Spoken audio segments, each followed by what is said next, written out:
Rojavako kantoietan, talde jihadistek denbora luzez burututako erasoen aurrean herri kurdu armatuaren erresistentzia tinkoa aurrera darrai. Gaur egun, Koban kantoian egoera bereziki larria da. Lurralde estrategikoa izanik, bertan gertatzen ari baitira jihadisten eso bortitzenak.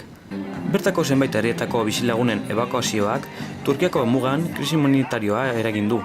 Bertan, metatu baitira alde batetik jihadisten erasoetatik ihes doazenak eta bestalde, jihadisten aurka borrokan lagundu nahi dutenak. Adibidez, IPG eta IPJ taldeak. Rojavarekin gauza asko daude jokoan, bestak beste, PKK, talde terrorista, duela 2 urte ezarritako bake prozesua eta herri kurduaren apostu politikoa. Kurdistanekin eta Rojavarekin elkartasuna. Estatu Islamikoak Rojavaren Siria iparraldean kokaturiko lurraldea duela jada 2 urte bere autonomia aldarrikatu zuena, aurkada eramatzan erasoak larriagotu egin dira aldian Koban ere sedioarekin. Rojava eskualdea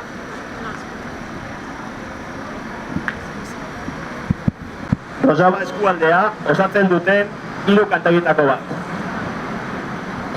Siriako guda abiatzean, Rojava bere autogobernu eta autodefentsa indartzen hasi zen.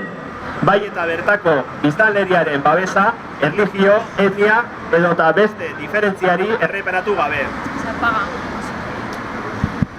Autogobernu eredu hau, demokrazia parte hartzaileak, justizia sozialagatiko borrokak, elkarrekin bizi diren gutxiengo erlijioso, kultural eta etniko guztien parte hartze politikoaren aldeko lana eta emakumeen eskubidetan oinarritzen da. Azken hauek, lan eredugarri eta erabakigarria egiten duelarik ekonomiko, politiko eta soziokulturalki. Apostu hau, etnia eta erlijio ezberdinen elkarbizitzaren aldeko apostu ausarta, edota demokrazia parte hartzaileko eredu ekonomiko eta soziala ekialde hurbil osoarentzako ekarpena da. Bizitzeko eta antolatzeko beste moduak badirela argi erakusten duena. Era berean, etnia eta erlijio desberdinen elkarbizitzaren aldeko apostu ausarta edota demokrazia parte hartzaileko eredu ekonomiko eta soziala. Ekialde hurbil osoarentzako ekarpena da. Bizitzeko eta antolatzeko beste moduak badirela argi erakusten duena.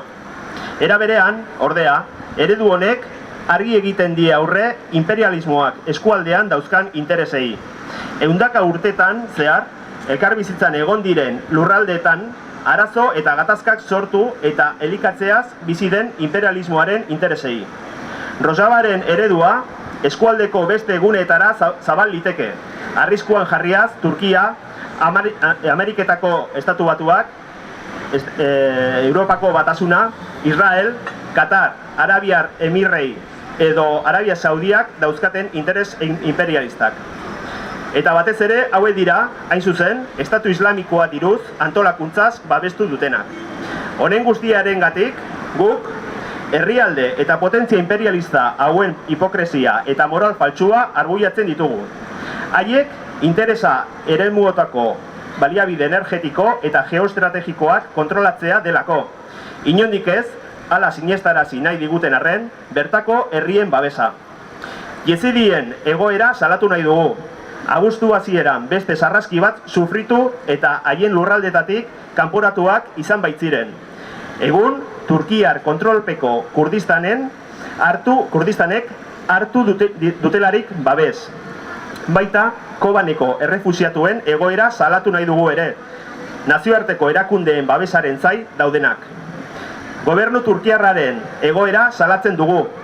Alde batetik, Rojavarekin dituen mugak itxi eta militarizatu dituelako.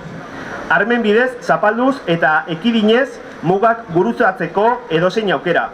Bai, Estatu Islamikoaren sarraskitik ihesean doazen pertsonei, zein iparraldeko Kurdistanetik Rojavara haien nebarreben alboan borrokatzera joan nahi duten milaka pertsonei. Baina bestalde batetik, Turkiak militarki elikatzen du Estatu Islamikoa, eta bere kideei osasun laguntza eskaintzen die mugak gurutzatzeko arazorik gabe.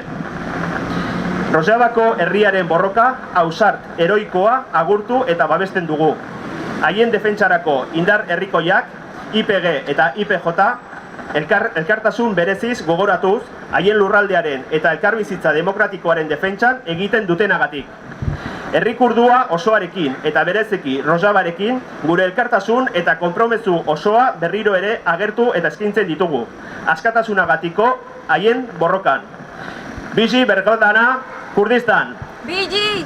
Bizi Bergedana, Rojava! Bizi!